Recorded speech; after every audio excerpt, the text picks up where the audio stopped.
जितने ज्यादा दुख आपके जीवन में आ रहे हैं, बस थोड़ा सा इंतजार कर लीजिए, ईश्वर की उतनी ही बड़ी कृपा आपके ऊपर होने वाली है। इसका प्रमाण मैं एक शानदार किताब का दिखा रहा हूं, जिसमें लिखा हुआ है कि जरूरी नहीं है आपके कर्म खराब हैं इसलिए आपको दुख कष्ट मिल रहे हैं। ये एक सच्चाई हो सकती है, परंतु ईश्वर जिनसे प्रेम करने लगता है वो जानबूझकर कष्ट देता है। मैंने एक वीडियो बनाई भी थी, ईश्वर जब आपके ऊपर कृपा करेगा वो पहले आपको निर्धन कर देगा। ये एक और प्रमाण आप देखिए जिसमें लिखा हुआ है कि ईश्वर आपके ऊपर कृपा करना चाहता है, ईश्वर आपको अपना बनाना चाहता है, इसलिए भी वो आपको दुख दे रहा है। और किस तरीके के दुख देगा ये इस प्रमाण में एक बार आप देखिए। अब देखिए क्या लिखा हुआ है कि आमतौर पर दुख को नापसंद किया जाता है। लोग समझते हैं कि पापों के फलस्वरूप अथवा ईश्वरीय कोप के कारण दुख आते हैं, परंतु यह बात मूलतः सत्य नहीं है।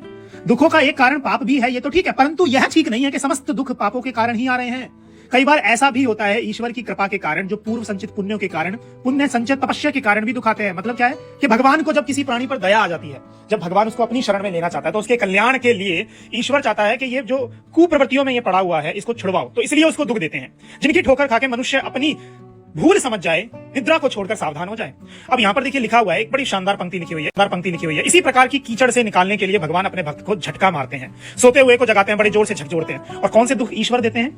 मृत्यु के समीप का ले जाएंगे, कोई बड़ी बीमारी दे देंगे, परम प्रिय स्वजनों की मृत्यु, असाधारण घाटा, दुर्घटना, विश्वसनीय मित्रों द्वारा अपमान, विश्वासघात जैसी दिल को चोट पहुंचाने वाली घटनाएं इसलिए भी आती हैं कि उनके जबरदस्त झटके से, आघात से मनुष्य तिलमिला जाए और सहज होकर अपनी भूल सुधार ले, गलत रास्तों को छोड़कर सही मार्ग पे आ जाए। मतलब सही मार्ग कौन सा है? ईश्वर का मार्ग। और देखिए बड़ी शानदार पंक्ति अंत में लिखी हुई है कि हमें अपने कर्तव्य और उत्तरदायित्व को पूरा करने के लिए हर घड़ी प्रतनशील और जागरूक रहना चाहिए। दुख सुख जो आते हैं उन्हें धैर्यपूर्वक स्वीकार करना चाहिए। मनुष्य की जिम्मेदारी अपने कर्तव्य धर्म का पालन करना ही है। सफलता असफलता या दुख सुख अपने कारणों से होते हैं,